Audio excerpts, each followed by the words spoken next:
दोनों प्रकार के दोष पाए जाते हैं। अभी तक तुमने पढ़ा था कि निकट दृष्टि दोष होगा या दूर दृष्टि दोष होगा, यानी या तो निकट की वस्तु साफ दिखेगी या दूर की वस्तु साफ दिखेगी। लेकिन कुछ व्यक्तियों में दोनों ही प्रकार के दोष हो जाते हैं और ऐसे दोष को हम कहते हैं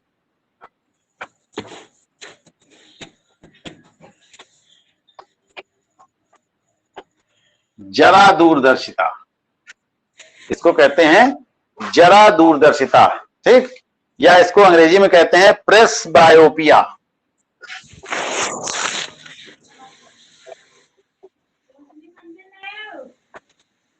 जरा दूरदर्शिता यानी इस दोष में क्या होगा कि व्यक्ति को न तो दूर की चीज सही दिखाई देगी और ना ही पास की चीज सही दिखाई देगी, न तो पास की वस्तुएं सही दिखेंगी ना ही दूर की वस्तुएं सही दिखेंगी। तो ऐसे दोष को हम कहते हैं जरा दूरदर्शिता, और ये मुख्य रूप से 40 साल की उम्र के बाद ही होती है, यानी जब व्यक्ति की उम्र बढ़ती है तब। तो आयु में वृद्धि के साथ साथ जो होता है वो नेत्र की मांसपेशियां जो होती हैं, जो नेत्र के गोलक को एक जगह पर बनाए रखती हैं, ये मांसपेशियां कमजोर हो जाती हैं, या जिन मांसपेशियों के द्वारा लेंस बंधा रहता है वो मांसपेशियां कमजोर हो जाती हैं, जिससे कि लेंस जो होता है वो अपनी समंजन क्षमता जो होता है वो उसकी गड़बड़ हो जाती है। लेंस की समंजन क्षमता जो होती है वो प्रभावित होती है, जिसकी वजह से वो वस्तुओं को ठीक से फोकस नहीं कर पाता है, जिसके कारण से वस्तुएं ठीक से नहीं दिखाई देती हैं। तो चाहे वो दूर की वस्तुएं हों या चाहे पास की वस्तुएं हों, दोनों ही प्रकार की वस्तुएं उसको ठीक से दिखाई नहीं देती हैं। तो अब जब दोनों ही प्रकार का दोष हो गया तो फिर इसको कैसे दूर किया जाएगा, बताओ। तुमने कल पढ़ा था कि जो जब निकट दृष्टि दोष होता है तो उसमें हम अवतल लेंस का इस्तेमाल करते हैं, ठीक, और जब दूर दृष्टि होता है तो उत्तल लेंस का इस्तेमाल करते हैं। जब दोनों प्रकार के दोष होंगे एक साथ, न तो निकट का दिख रहा होगा ना ही दूर का दिख रहा होगा, यानी जरा दूरदर्शिता का दोष होगा अगर, तब हम क्या करेंगे बताओ। सर दोनों को मिला के बना दें, अवतल और हाँ, तो दोनों को मिला करके लेंस बनाया जाता है चश्मा। ऐसे लेंस का प्रयोग करते हैं और ऐसे लेंस को हम कहते हैं द्विफोकसी लेंस या bifocal lens.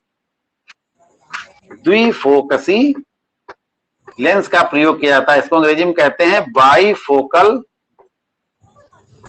Lens. Bifocal lens तुमने देखा होगा बहुत से लोगों के चश्मे में जैसे लेंस ऐसे करके बना हुआ है, तो इसमें नीचे का हिस्सा ऐसे घेरा बना होता है, देखा है बहुत लोगों के लेंस में। जैसे ये चश्मे का लेंस है, ये लेंस है, आंख का लेंस है जो चश्मे में बना हुआ, उसमें एक हिस्सा नीचे का हिस्सा ये अलग दिखता है, ऐसे दिखता है लेंस। ऐसा लेंस देखा है लोगों के चश्मे में जिसमें दोहरा लेंस होता है। तो इसमें क्या होता है कि इसको कहते हैं द्विफोकसी लेंस। इसमें उत्तल लेंस और अवतल लेंस दोनों बने हुए हैं।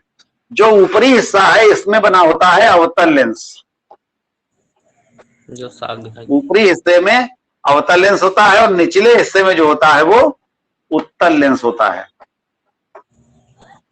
ऊपरी हिस्से में अवतल लेंस, क्योंकि जब हमको देखना, दूर की चीज देखनी तो हम आंख को ऊपर रखते हैं, सामने देखते हैं, तो इसलिए ऊपर का हिस्सा जो होता है वो अवतल लेंस रखा जाता है। क्योंकि दूर की वस्तु यानी अगर तुम्हें निकट दृष्टि दोष है तो हम क्या करेंगे, अवतल लेंस का इस्तेमाल करेंगे। तो दूर की चीजों को देखने के लिए हम आंखों को ऊपर उठाए रहेंगे, हमेशा सामने देखेंगे एकदम। तो इस वजह से ऊपरी हिस्से में जो होता है वो अवतल लेंस बनाया जाता है। और जब पढ़ना होगा तो अपनी आंखों को नीचे झुका करके ऐसे पढ़ेंगे तो आंख नीचे घूमेगी, तो नीचे के हिस्से में, इतने हिस्से में जो होता है वो उत्तल लेंस बना दिया जाता है। और दोनों लेंस की पावर जो होगी वो तुम्हारी आंख के हिसाब से एडजस्ट होगी। डॉक्टर ये जांच करके बताएगा कि किस लेंस में कितनी पावर बनानी है, अवतल लेंस की पावर कितनी रखनी है और उत्तल लेंस की पावर कितनी रखनी है। तो उसी हिसाब से वो लेंस, उतनी ही क्षमता का लेंस बनाया जाता है। तुम चाहो तो अलग अलग लेंस भी दोनों बनवा सकते हो, एक ही में ना बनाओ, लेकिन फिर तुमको 2 चश्मे रखने पड़ेंगे।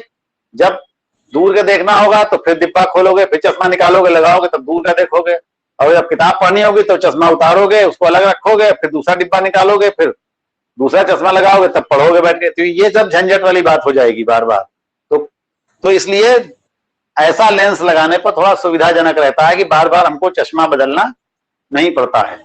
नहीं तो दूर का देखने के लिए फिर हम दूसरा चश्मा लगाएंगे और पास का देखने के लिए बार बार चश्मे, दोनों दो चश्मे टांगेंगे गले में, फिर एक बार ये चश्मा उठा के देखेंगे, फिर एक बार दूसरा चश्मा लगा के देखेंगे, ऐसा होगा ना, तो उससे हमें असुविधा होगी।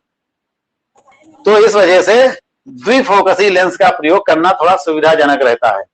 कुछ लोगों के चश्मे में लेंस जो बनाया जाता है वो ऐसे भी बनाया जाता है, जैसे ये लेंस है तो उसमें बीच में इतना हिस्सा आधा पूरा लंबा लंबा लकीर बीच में पूरी कटी होती है, यानी ऊपर का आधा हिस्सा अवतल लेंस होता है और नीचे का आधा हिस्सा जो होता है वो उत्तल लेंस होता है। एक डिजाइन ऐसे भी बनती है लेंस की, जो द्विफोकसी लेंस की एक डिजाइन तो ऐसे बनती है जिसमें ये गोलाई में बनाया जाता है, और एक ऐसे बनती है जो एकदम सीधा बनाया जाता है। तो नीचे का हिस्सा उत्तल लेंस और ऊपर का हिस्सा अवतल लेंस। ये डिजाइन की बात है अपनी, बस जिसको जैसी डिजाइन अच्छी लगे वो वैसी बनवाए। अच्छा, तो कल हमने तुमको एक चीज और बताई थी कि नेत्र का दूर बिंदु कहाँ होता है और निकट बिंदु कहाँ होता है, ये बताया था राम गुप्ता।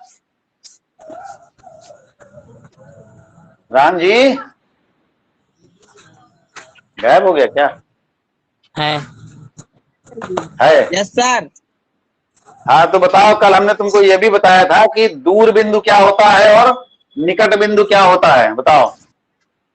दूर बिंदु किसे कहते हैं और निकट बिंदु किसे कहते हैं और दृष्टि विस्तार किसे कहते हैं? तो जी हमको सिर्फ ये समझ में आया था दृष्टि दोष और सर जी हाँ, ये नहीं और समझ में आया।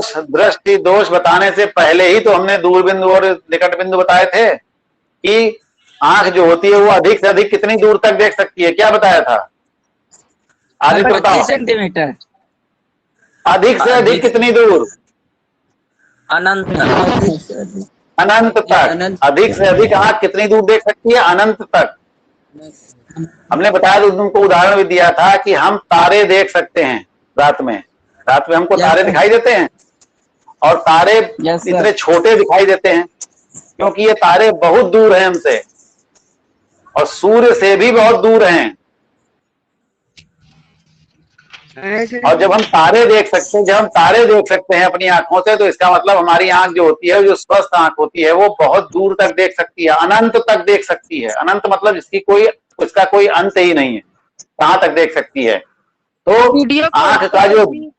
आंख का जो दूर बिंदु होता है वो अनंत पर स्थित होता है, यानी बहुत दूर तक हमारी आंख देख सकती है। लेकिन निकट का देखने के लिए एक सीमा है, बहुत निकट की चीज को नहीं देख सकती। अगर हम कोई चीज को देखने के लिए ऐसे लगा लेंगे तो हमको ठीक से नहीं दिखाई देगी, होता है ना ऐसा। अगर तुम किताब को बिल्कुल आंखों में घुसा लो ऐसे करके, तो क्या तुम किताब पढ़ पाओगे? नहीं पढ़ पाएंगे। यानी तुम आंख के पास किताब रखो, फिर धीरे धीरे उसको पीछे खिसकाते जाओ, तो एक जगह ऐसी आएगी जब तुमको एकदम साफ दिखने लगेगा। तो ये दूरी जो तुम्हारी आंखों से ये दूरी होगी, ये कहलाएगी निकट बिंदु। तुम्हारी आंख का निकट बिंदु इतनी दूर होगा जहां वो कम से कम दूरी। अनंत में तो दूर बिंदु में क्या होगा, वो अधिक से अधिक दूरी जहां तक आंख देख सकती है, और निकट बिंदु में क्या होगा, वो कम से कम दूरी जहां तक हमारी आंख देख सकती है। तो वो कम से कम दूरी कितनी होनी चाहिए एक स्वस्थ आंख के लिए? 25 सेंटीमीटर। तो निकट बिंदु जो होता है वो आंख का 25 सेंटीमीटर पर होता है। हमने बताया था कल चित्र बना करके, जैसे ये आंख है तुम्हारी, तो ये आंख से 25 सेंटीमीटर की दूरी पर रखी चीज को तुम ठीक से देख सकते हो। और कहां तक की चीज को देख सकते हो? अनंत पर रखी हुई वस्तु को देख सकते हो। ठीक, तो 25 सेंटीमीटर से लेकर के और अनंत तक की चीजों को तुम बिल्कुल साफ देख सकते हो। इसका मतलब ये हुआ ना, 25 सेंटीमीटर से कम वाली चीज को तुम साफ नहीं देख सकते हो।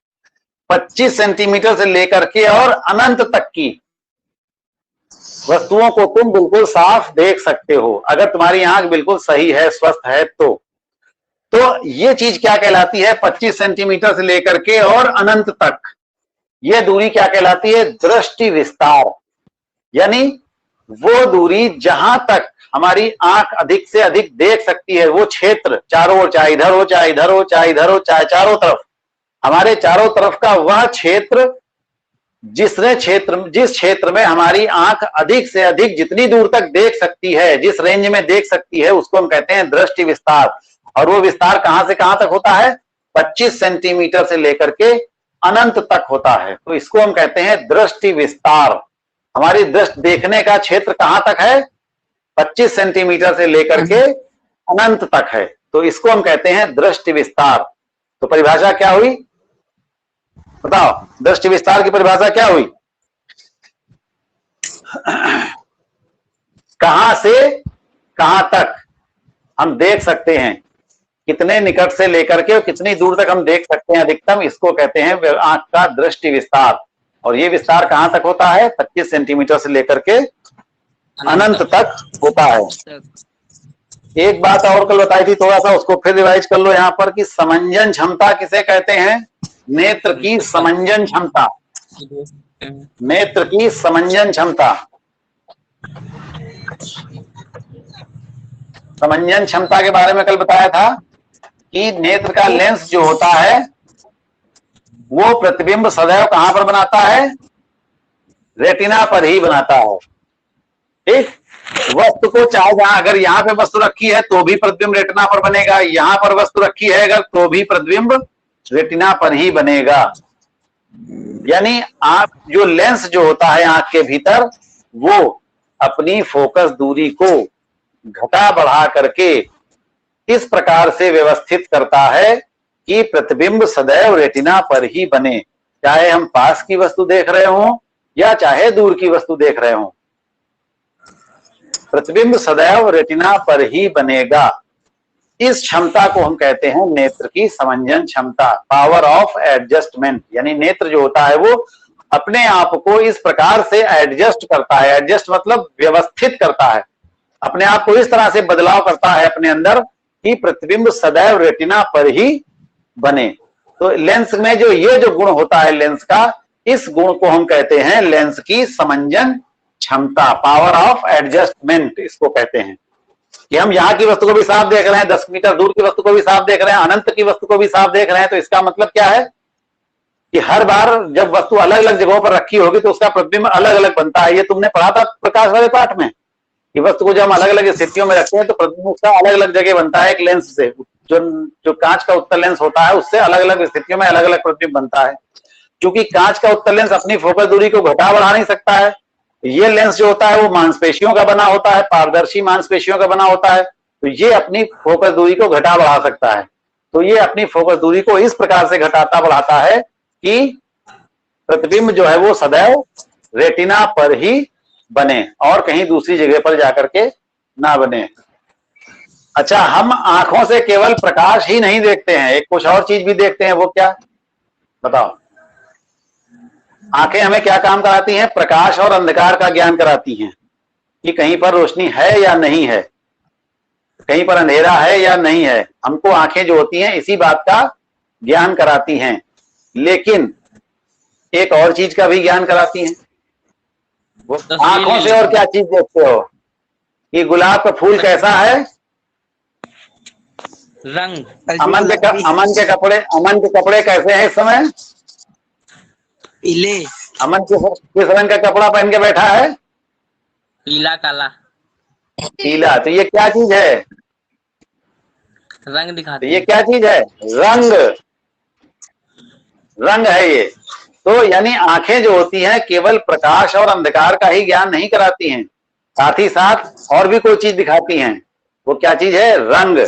तभी पाठ का नाम रखा गया है रंग बिरंगा संसार, क्योंकि आंखें जो होती हैं वो दुनिया रंग बिरंगी कितनी है ये सब दिखाती है। आंखें दुनिया में तुमको केवल प्रकाश और अंधकार ही नहीं दिखता है कि रोशनी और अंधेरा देख रहे हैं खाली बस आंखों से। आंखों से हम ये भी देखते हैं कि कौन सी चीज किस रंग की है, ये भी तो देखते हैं। और कौन सी जो अच्छा रंग होगा, अच्छी चीज होगी तो वो तुमको देख के अच्छा लगेगा, जो खराब चीज होगी तो उसको देख करके खराब लगेगा, जो रंग खराब होगा। होता है कि नहीं? तो आंखों के द्वारा हम रंगों की पहचान भी करते हैं। तो इसके लिए क्या होता है कि आंखों की जो रेटिना होती है, आंखों में जो रेटिना वाली परत होती है, मूर्ति पटल जिसको कहते हैं हम, उस मूर्ति पटल में 2 प्रकार की कोशिकाएं पाई जाती हैं। उस मूर्ति पटल में 2 प्रकार की कोशिकाएं पाई जाती हैं। एक कोशिकाओं को कहते हैं शलाका कोशिकाएं। शलाका कोशिकाएं, शलाका कोशिकाएं। शलाका मतलब होता है छड़ी, या इनको हम दंड कोशिकाएं भी कहते हैं। दंड माने भी छड़ी, दंड कोशिकाएं, और दूसरी कोशिकाएं होती हैं उनको हम कहते हैं शंकु कोशिकाएं। उनको कहा जाता है शंकु कोशिकाएं। तो जो ये कहां पाई जाती हैं ये कोशिकाएं? जो आंखों में जो भीतरी परत होती है रेटिना, जहां पर प्रतिबिंब बनता है, इस परत पर बताया तुमको नेत्र गोलक के 3 भाग होते हैं। पहला भाग सबसे बाहरी भाग होता है दृढ़ पटल, उसके बाद का दूसरी भाग होता है रक्तक पटल, और सबसे भीतर का जो भाग होता है उसको कहते हैं मूर्ति पटल या रेटिना। तो जो सबसे भीतर वाला भाग होता है उस भाग में ये 2 प्रकार की कोशिकाएं पाई जाती हैं। कौन कौन सी? शलाका या दंड कोशिकाएं और शंकु कोशिकाएं। तो इन्हीं 2 कोशिकाओं के कारण हमको आंख विभिन्न प्रकार की चीजों को दिखाती है। शलाका कोशिकाओं के द्वारा हमको प्रकाश और अंधकार का ज्ञान होता है। प्रकाश और अंधकार यानी प्रकाश का ज्ञान होता है। अगर प्रकाश है तो इसका मतलब वहां पर उजेला है या दिन का टाइम है या रोशनी हो रही है वहां पर, और अगर प्रकाश नहीं दिख रहा है तो इसका मतलब वहां पर क्या है? अंधेरा है। तो ये देखने का काम कौन करता है? शलाका कोशिकाएं।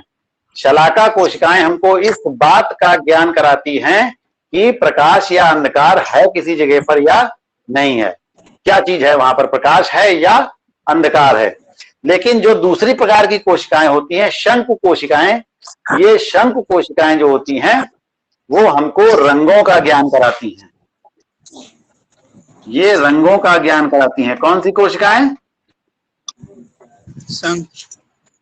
शंकु कोशिकाएं। शंकु कोशिकाएं जो होती हैं वो रंगों का ज्ञान कराती हैं। ठीक है, समझ में आई बात? ये रचित वर्मा फिर वीडियो बंद, रचित का वीडियो फिर बंद, आदित्य का भी बंद। ये बार बार हम पढ़ाने से ज्यादा यही बात कहते रहेंगे तुम वीडियो खोलो बार बार। आदित्य का वीडियो बंद। हाँ खुला है, अब खोला है तुमने अभी। रचित कहाँ गए? लिख रहा है। रचित वीडियो खोलो ना, आप तुमको अभी हम निकाले दे रहे हैं क्लास के बाहर, हम अभी तुमको डिलीट कर देंगे यहाँ से। हाँ, अब ये बंद हुआ अगर तो तुमको हम आउट कर देंगे, समझ जाए। तो शलाका कोशिकाएं और शंकु कोशिकाएं 2 प्रकार की कोशिकाएं होती हैं। समझ में आया रचित? सुनाई दे रहा है? Yes sir. तो शलाका कोशिकाएं क्या ज्ञान कराती हैं? प्रकाश और अंधकार का। शंकु कोशिकाएं क्या ज्ञान कराती हैं? रंगों का। तो आंख जो होती है वो हमको प्रकाश अंधकार और रंग दोनों प्रकार का ज्ञान कराती है। एक बीमारी होती है उसको कहते हैं वर्णांधता, या अंग्रेजी में कहते हैं कलर ब्लाइंडनेस। Colour blindness. तो वर्णांधता का मतलब, वर्ण माने होता है रंग, वर्ण माने एक, वर्ण का एक अर्थ जो है वो रंग भी होता है। वर्ण के तो कई अर्थ होते हैं लेकिन एक अर्थ जो है उसका वर्ण का अर्थ होता है रंग। वर्णांधता यानी वर्ण की अंधता, यानी रंग की अंधता, यानी रंग ना दिखाई देना। अंधा होने का मतलब क्या होता है? जिसको दिखाई ना दे। कौन सी चीज ना दिखाई दे? वर्ण। वर्ण माने रंग, जिसको रंग ना दिखाई दे। और रंगों में भी खास करके कौन सा रंग नहीं दिखता है? वो होता है लाल तथा हरा। व्यक्ति को बाकी सब रंग तो दिखते हैं लेकिन उसको लाल और हरा रंग नहीं दिखता है। लाल और हरा रंग भी उसको काला ही नजर आता है। तो इसलिए लाल और हरे रंग में वो पहचान नहीं कर सकता है। तो ऐसे ये इस बीमारी को कहते हैं वर्णांधता। ये एक आनुवंशिक बीमारी है और ये ठीक नहीं होती है, और ये एक पीढ़ी से दूसरी पीढ़ी में जाती रहती है। आनुवंशिकता के अंतर्गत पाएंगे भी इसको इस साल। तो ये एक बीमारी ऐसी होती है जिसमें व्यक्ति जो होता है वो लाल और हरे रंग में पहचान नहीं कर पाता है। तो ये कहलाती है वर्णांधता की बीमारी। ऐसे ही तुमने एक बीमारी आंखों की और सुनी है बहुत ही ज्यादा, बताओ कौन सी है वो बीमारी? बूढ़े बाढ़े लोगों की आंखों में अक्सर हो जाती है तो उसका ऑपरेशन कराया जाता है। वो कौन सी बीमारी है सर? मोतियाबिंद। बताओ। मोतियाबिंद। ये बीमारी होती है मोतियाबिंद। क्या होता है इसमें बता सकते हो? मोतियाबिंद की बीमारी क्या होती है? इसमें जो होता है, जो नेत्र का जो लेंस होता है, नेत्र में लेंस होता है, उत्तल लेंस लगा होता है लेंस में। तो जो ये नेत्र का लेंस होता है, ये लेंस धुंधला हो जाता है। इस लेंस में कुछ गड़बड़ी आ जाती है तो लेंस की जो पारदर्शीपना है वो कम हो जाता है, लेंस की पारदर्शिता कम हो जाती है और ये लेंस धुंधला हो जाता है, दूधिया हल्का सा सफेद सफेद सा इसमें पदार्थ जमा होने लगता है, जिससे कि लेंस के आर पार ठीक से प्रकाश नहीं जा पाता है। तो जब लेंस के आर पार भी प्रकाश नहीं जा पाएगा तो भी ठीक से दिखाई नहीं देगा, क्योंकि जब प्रकाश उसके भीतर से होकर के जाएगा, अपवर्तित होगा, तभी तो प्रतिबिंब बनाएगा। लेकिन जब लेंस के भीतर प्रकाश आर पार जा ही नहीं पाएगा, पहले लेंस पारदर्शी था तो प्रकाश आसानी से चला जाता था, अब ये लेंस की पारदर्शिता कम हो गई है, लेंस जो है वो धुंधला हो गया है, लेंस में कुछ पदार्थ सफेद सफेद सा जम गया है, जिसकी वजह से लेंस धुंधला दिखाई दे रहा है। तो उस स्थिति में फिर व्यक्ति को साफ नहीं दिख रहा। लेंस जब साफ होगा तभी तो दिखाई देगा। चश्मा भी हम लगाते हैं, अगर चश्मे का लेंस गंदा हो तो हमको साफ दिखता है? बताओ। चश्मा भी जो लोग लगाते हैं, अगर उनका लेंस गंदा हो जाए तो क्या उसको साफ दिखाई देगा? सर साफ कर देते उसे। तो उसको साफ करते हैं ना, तब साफ दिखता है ना। अगर लेंस गंदा हम लगा लेंगे तो हमको साफ दिखेगा? नहीं दिखेगा। तो उसी प्रकार से ये आंख के भीतर वाला लेंस भी गंदा हो जाता है तो ठीक से नहीं दिखाई देता है। तो इस स्थिति को हम कहते हैं मोतियाबिंद। और जनरली ये रोग जो है, अब आजकल तो किसी को भी हो जा रहा है, लेकिन पहले ये रोग जो है 50 साल के बाद ही के लोगों को होता था, यानी जब आदमी बूढ़ा होना शुरू होता था तभी ये बीमारी की शुरुआत होती थी, एक उम्र के बाद, उससे पहले नहीं होती थी। लेकिन अब आजकल तो किसी को भी कोई भी बीमारी हो सकती है। तो अब मोतियाबिंद हो गया है तो व्यक्ति को ठीक से नहीं दिख रहा है, लेंस बहुत धुंधला हो गया। धीरे धीरे अगर इसको ठीक से इलाज ना कराया जाए तो लेंस धीरे धीरे करके बिल्कुल पूरा कवर हो जाता है उसका धुंधलापन, और बिल्कुल लेंस से बिल्कुल भी दिखाई नहीं देता है, फिर वो लेंस बिल्कुल खराब हो जाता है। तो पहले जब ऑपरेशन किया जाता था मोतियाबिंद का, तो पहले इस लेंस को साफ किया जाता था, लेंस की सफाई की जाती थी, और ऑपरेशन के बाद कम से कम महीना, 1.5 महीना, 2 महीना लग जाता था व्यक्ति को पूरी तरह ठीक होने में, और उसके बाद भी उसको बहुत सी सावधानियां रखनी पड़ती थी। लेकिन अब विज्ञान में नई नई खोजों के बाद अब एक नई विधि आ गई है कई सालों से, कि जिसमें पुराने लेंस को सफाई करने की जरूरत नहीं होती है। वो पुराना जो प्राकृतिक लेंस, जो भगवान का दिया हुआ लेंस तुमको मिला है, उस लेंस को हटा देते हैं, उस लेंस को निकाल देते हैं, उसकी जगह पर आर्टिफिशियल कृत्रिम बनाया हुआ लेंस जो होता है वो बाहर से दूसरा लेंस उसमें डाल दिया जाता है, नहीं लेंस ही बदल दिया जाता है। अब आई बात समझ में? तो पहले लेंस को हम साफ करते थे उसका ऑपरेशन करके आंखों का, लेकिन अब आंखों का ऑपरेशन करके लेंस ही बदल देते हैं, नया लेंस लगा देते हैं, उसमें फाइबर का बना हुआ होता है, तो वो लेंस लगा दिया जाता है, जिससे कि बहुत कम समय में हाँ ये है खराब नहीं होता वो लेंस? नहीं, फिर वो कई साल चल जाता है, 10, 12, 15 साल चल जाता है। अगर खराब भी हो तो बाद में फिर बदल दिया उसको एक बार, उसमें क्या है। तो एक बार जनरली फिर इतनी जरूरत ही नहीं पड़ती है, 15-20 साल चल जाता है लेंस, तब तक उसके बाद आदमी को इतना जरूरत ही नहीं पड़ती। जैसे मान लो 50 साल में किसी को हो गया, 50-55 साल में, तो उसके बाद 20 साल तक लेंस चलता है, 75 साल के बाद फिर आदमी का पता ही नहीं कब तक जिए कब तक ना जिए, तो फिर तो उतना चल जाता है लेंस। फिर उसके आगे फिर थोड़ा बहुत उसको और ट्रीटमेंट दे करके ठीक कर दिया जाता है, तो उसमें काम चल जाता है, फिर दोबारा जल्दी नहीं करना पड़ता है, बहुत कम केसेस में दोबारा ऐसा करना पड़ता है। तो ये लेंस ही बदल दिया जाता है आजकल, तो जिससे कि फिर जब लेंस बदल जाएगा, नया लेंस पड़ गया, तो व्यक्ति को फिर से सही ढंग से दिखाई देने लगता है। तो इस प्रकार से ये मोतियाबिंद का इलाज किया जाता है। अच्छा, एक चीज हमने तुमको आंख में और बताई थी कि आंख में एक अंग पाया जाता है, उसको कहते हैं आइरिस। बताई थी जब आंख की रचना पढ़ाई थी, तो उसमें बताया था कि आंख के आगे, जैसे ये आगे चल के ये कॉर्निया है, ये दृढ़ पटल हो गया, ये आगे का हिस्सा, इतना हिस्सा जो होता है ये पारदर्शी होता है, ये इतना हिस्सा जो है पारदर्शी होता है, और इसके पीछे जो होता है वो दृढ़ पटल होता है। तो यहां पर एक पर्दा जैसा लगा होता है, इसके बीच में छेद होता है, इस पर्दे को हम कहते हैं आइरिस, या हिंदी में इसको कहते हैं शायद परितारिका, हिंदी में इसको कहते हैं परितारिका।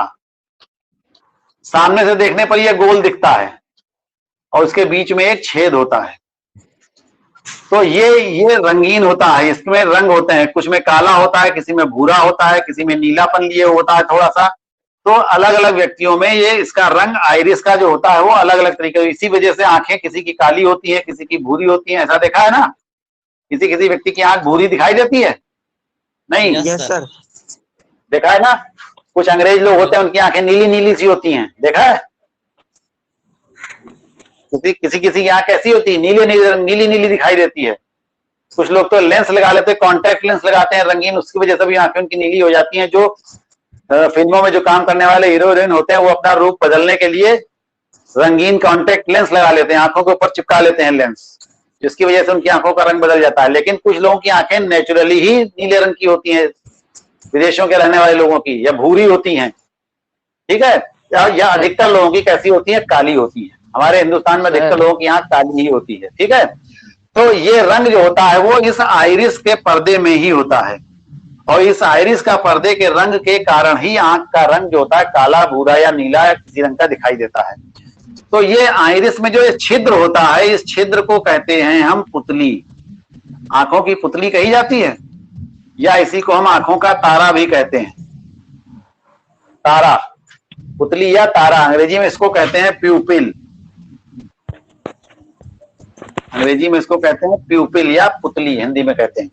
तो ये जो छिद्र होता है, इस छिद्र का आकार जो होता है वो घट बढ़ सकता है, ये बताया था तुमको। इसका आकार घट बढ़ सकता है। इसको आकार को घटाने बढ़ाने के लिए क्या होता है, कुछ मांसपेशियों के तंतु लगे होते हैं इस सिरे से यहां तक, ऐसे ऐसे करके। अगर तुम किसी की आंख में टार्च डाल करके ध्यान से देखो तो तुम्हें इस तरह से लकीरें उसमें आंखों में दिखाई देंगी। जो रंगीन हिस्सा होता है काला या भूरा, उसमें उस हिस्से में तुमको इस तरीके से रचनाएं दिखाई देंगी, बनी हुई दिखती है ना? नहीं देखा हो तो देखना अभी किसी में घर में अपने किसी भाई बहन की आंख खोल करके ऐसे करके टार्च डाल के देखना उसकी आंख में। तो ये जो लंबी लंबी, नहीं तो हल्की हल्की ऐसी ये लकीरें जैसी जो दिखती है, ये क्या है, ये मांसपेशियां है, एक तरीके से मांसपेशियों के तंतु हैं। इनको कहते हैं अनुदैर्ध्य मांसपेशियां, ये लॉन्गिट्यूडिनल मसल्स, अनुदैर्ध्य मसल्स, पेशियां। तो ये पेशियां जब संकुचित होती हैं, जब सिकुड़ती हैं, तो क्या होगा, जब ये पेशी सिकुड़ गई तो क्या होगा, ये इधर छेद जो होगा ये इधर खींच जाएगा चारों तरफ से। जब ये चारों तरफ से खींच जाएगा तो क्या हो जाएगा, इस छेद का आकार क्या हो जाएगा, बड़ा हो जाएगा। जब इसको तुम सब तरफ से खींच लोगे तो क्या होगा, खींचने पर क्या होगा, ये आकार जो होगा इसका बढ़ जाएगा। जैसे ये छिद्र ऐसे यहाँ पर दिख रहा है कि तुम इसको तब तो खींचोगे सब तो क्या होगा, ये इसका आकार बड़ा हो गया, नहीं बड़ा हो गया? और जब सिकुड़ गया तो क्या हो गया, ये आकार छोटा हो गया। देखो अब ये आकार समझ लो इतना बड़ा सा दिख रहा है ये, और इसको हम तब तक खींच लें अगर इसको तो क्या होगा, ये घेरा बड़ा हो जाएगा कि नहीं, बड़ा हो जाएगा ना? तो उसी प्रकार से जब ये सारे धागे सब बाहर की ओर खिंचाव पैदा हो जाएगा सब तरफ, तब ये इधर खींचेगा, इधर खींचेगा, इधर खींचेगा, ये इधर खींचेगा, तो क्या होगा, ये छेद क्या होगा, बड़ा हो जाएगा। और जब ये छिद्र बड़ा हो जाएगा तो इसी से छिद्र से प्रकाश आंख के भीतर प्रवेश करता है, तो आंख के भीतर प्रवेश करने वाले प्रकाश की मात्रा बढ़ जाएगी। साथ ही साथ एक दूसरे प्रकार की भी पेशियां पाई जाती हैं जो गोलाई में होती हैं, इसके चारों ओर गोल गोल से रेशे होते हैं ऐसे ऐसे करके। और जब ये मांसपेशियां सिकुड़ती हैं तो क्या होता है, ये छेद जो होता है वो छोटा हो जाता है। जब ये गोल वाली मांसपेशियां सिकुड़ेंगी तो क्या होगा, छेद छोटा हो जाएगा। तो ये पुतली का जो व्यास है कभी छोटा हो जाता है, कभी इतना बड़ा हो जाएगा, कभी इतना बड़ा हो जाएगा, कभी इतना बड़ा हो जाएगा, यानी घटता बढ़ता रहता है। किस हिसाब से घटता बढ़ता है कि आंख में प्रवेश करने वाली प्रकाश की मात्रा बहुत ज्यादा ना हो जाए या बहुत कम ना हो जाए। तो इसको नियंत्रित करने के लिए यह व्यवस्था बनाई गई है आइरिस की। आंखों के भीतर प्रवेश करने वाले प्रकाश की मात्रा को नियंत्रित करने के लिए जो आंखों में व्यवस्था बनाई गई है वो क्या है, आइरिस की। और आइरिस के बीच में जो छिद्र होता है उसी छिद्र के आकार को ये घटा बढ़ा सकता है, जिससे कि उचित मात्रा में प्रकाश ही आंखों के भीतर प्रवेश करे। अब क्या होता है कभी कभी कि जब हम अंधेरे कमरे में बैठे होते हैं तो और वहां से जब हम एकदम से रोशनी में चले जाते हैं तो हमारी आंखें एकदम से चौंधियाने लगती हैं, होता है ऐसा कि नहीं? जब अंधेरे कमरे से एकदम से बाहर निकलो, जैसे पिक्चर हॉल में जाते हैं तो पिक्चर हॉल में अंधेरा होता है एकदम, पिक्चर खत्म होने के बाद जब बाहर निकलते हैं तो क्या होता है, बाहर तेज रोशनी होती है तो हमारी आंखें जो होती हैं चौंधियाने लगती हैं। कुछ क्षण के लिए ऐसा होता है कि हम आंख बंद कर लिया, अगर बहुत तेज प्रकाश है, कोई हैलोजन बल्ब जल रहा है उसके सामने अगर देख रहे हो तो क्या होगा, तुमको एकदम से आंखें तुम्हारी बंद होने लगेंगी, होता है ना। या तुम अपने हाथ से अपनी आंखों से प्रकाश को ऐसे रोकने लगोगे। अगर नहीं रोक पाओगे तो क्या करते हो, अगर कोई तेज रोशनी हो रही है, हैलोजन बल्ब जल रहा है, उसकी तरफ तुम देख रहे हो तो क्या होगा, तुम अपनी उसके सामने हाथ ऐसे कर लेते हो ना, जिससे कि कम प्रकाश आवे। तो इस दौरान क्या होता है कि ये मांसपेशियां जो होती हैं वो सिकुड़ती हैं। जब तेज प्रकाश में हम जाते हैं तो ये गोलाई वाली मांसपेशियां जो होती हैं सिकुड़ती हैं, जिससे कि पुतली का छेद जो होता है वो छोटा हो जाता है। फिर छोटा हुआ, फिर बड़ा हुआ, फिर छोटा हुआ, फिर बड़ा हुआ, फिर छोटा हुआ, फिर बड़ा हुआ, इस तरह से करके 2 3 4 5 बार में धीरे करके फिर वो एक फिक्स साइज में फिक्स हो जाता है, जिससे कि फिर थोड़ी देर बाद तुमको ठीक से दिखाई देने लगता है। तो जब हम अंधेरे से रोशनी में जाते हैं तब भी यही क्रिया होती है, या जब हम तेज रोशनी में होते हैं और फिर अंधेरे में जाते हैं तो भी यही क्रिया होती है। तब वो क्या क्रिया होती है, जब हम सामान्य रोशनी में बाहर हैं तो मान लो कि हमारी आंख का छिद्र जो है वो इतना बड़ा है और ये बिल्कुल नॉर्मल है, हमको कोई दिक्कत नहीं हो रही है देखने में, यानी उचित मात्रा में प्रकाश इतने बड़े छिद्र से प्रवेश कर पा रहा है और हमारी आंखों को कोई तकलीफ नहीं हो रही है। और जब हम एकदम से अंधेरे में जाएंगे तो वहां पर तो रोशनी है नहीं, तो ज्यादा से ज्यादा प्रकाश को, जो भी प्रकाश उस वहां पर है कमरे में, उस प्रकाश को आंखों के भीतर ले जाने के लिए क्या होगा, ये छेद फिर बढ़ेगा। इस छेद का आकार जो होगा पहले से बढ़ करके इतना हो जाएगा मान लो। तो जब हम कभी भी अंधेरे कमरे में जाते हैं तो एकदम से हमको कुछ नहीं दिखता है, लेकिन थोड़ी देर बाद अगर हम उस कमरे में अंधेरे में बैठे रहें तो कुछ ना कुछ दिखता रहता है, कुछ ना कुछ दिखाई देने लगता है, होता है कि नहीं। अगर कमरे में कहीं हल्की सी भी रोशनी कहीं पर है, कोई महीन सा दिया भी जल रहा है अगर कहीं किनारे, तो जब हम तेज रोशनी से एकदम से अंदर जाएंगे तो हमें कुछ नहीं दिखेगा, लेकिन थोड़ी देर में क्या होगा, हमको दिखने लगता है। तो जो थोड़ी देर वाला मामला है वो मामला क्या है कि उतनी देर में आंख जो होती है अपने इस छिद्र के आकार को व्यवस्थित कर देती है। तो जब हम अंधेरे में होते हैं तो हमारी पुतली का छिद्र जो होता है वो बड़ा होता है, और जब हम रोशनी में, तेज रोशनी में होते हैं तो पुतली का छिद्र जो होता है वो छोटा होता है। तो जब हम अंधेरे में होते हैं तो पुतली का छिद्र बड़ा होता है, जब हम रोशनी में रहते हैं तो पुतली का छिद्र जो होता है वो अपेक्षाकृत छोटा होता है। इस चीज को तुम देख भी सकते हो अपने घर में, किसी भाई बहन को या किसी दोस्त को थोड़ी देर पहले अंधेरे में बैठा दो और उसके बाद फिर उसको आंखें बंद करके बाहर निकाल के लाओ, या वही उसी कमरे में तुम चले जाओ, उसकी आंख को ऐसे खोल करके उस पर टार्च की रोशनी डालो तो तुमको दिखाई देगा कि जो बीच में छिद्र है ये घटता बढ़ता हुआ दिखाई देगा तुमको, और फिर कुछ क्षण के बाद फिर वो उसका आकार फिक्स हो जाएगा। यानी जब तुम तेज प्रकाश एकदम से डालोगे तो पहले तो वो एकदम से सिकुड़ जाएगा, क्योंकि अंधेरे में बैठा होगा तो छिद्र कैसा होगा, बड़ा होगा, क्योंकि ज्यादा से ज्यादा रोशनी को ढूंढने के लिए क्या होगा, छिद्र बढ़ जाएगा। तो अंधेरे में बैठने पर वो छिद्र बड़ा होगा, तुम जैसे ही आंख खोल करके उस पर प्रकाश डालोगे एकदम से तेज, तो क्या होगा, वो छिद्र एकदम से पहले तो सिकुड़ जाएगा, क्योंकि ज्यादा से ज्यादा प्रकाश आंख में ना घुस जाए एकदम से, जो आंखों को नुकसान पहुंचा दे, इसके लिए पहले तो छेद एकदम से बहुत छोटा हो जाएगा, फिर धीरे धीरे वो बड़ा होगा और धीरे धीरे करके इस स्थिति में आ जाएगा कि वो फिर उस प्रकाश को आसानी से आने जाने देगा। तो ये चीज तुम अपने घर पे देख भी सकते हो टॉर्च से। तो इस प्रकार से आंखों के भीतर प्रवेश करने वाले प्रकाश की मात्रा को नियंत्रित करने के लिए ये आइरिस नामक एक व्यवस्था बनाई गई है, जिसके द्वारा आंखों के भीतर प्रवेश करने वाले प्रकाश की मात्रा को नियंत्रित किया जाता है। ठीक है, तो ये बात समझ में आई कि जब हम अंधेरे कमरे से रोशनी में जाते हैं तो भी हमको कुछ देर तक नहीं दिखाई देता है, या जब हम रोशनी से अंधेरे में जाते हैं तब भी हमको कुछ देर के लिए दिखाई दे, लेकिन थोड़ी देर के बाद हमको ठीक से दिखने लगता है। और उस दौरान हमारी आंखों में कभी कभी जब ज्यादा तेज प्रकाश होता है तो कभी कभी आंखों में दर्द भी होने लगता है एकदम से, क्योंकि वो पुतलियां एकदम से सिकुड़ जाती हैं झटके से, एकदम से अचानक। तो ऐसी स्थिति में कभी कभी आंख में दर्द भी होता है, जब कोई एकदम से तेज प्रकाश आंखों के सामने आ जाए, एकदम से हैलोजन बल्ब तुम्हारे आंखों पर ला करके जला दिया जाए, तो क्या होगा, हमारी आंख में एकदम से दर्द होने लगेगा कुछ समय के लिए, कुछ क्षण के लिए। तो जब हम तेज प्रकाश से अंधेरे में जाते हैं या अंधेरे से तेज प्रकाश में जाते हैं तो आंखों का छिद्र जो होता है ये घटता बढ़ता रहता है, जिसके कारण हमको कुछ समय तक चीजें स्पष्ट दिखाई नहीं देती हैं, लेकिन कुछ क्षण के बाद 10 सेकंड, 15 सेकंड, 20 सेकंड के बाद फिर हमको वहां पर थोड़ा बहुत कुछ ना कुछ ठीक से दिखने लगता है। आज इतना ही। अब आगे फिर सर कल शेष भाग कल।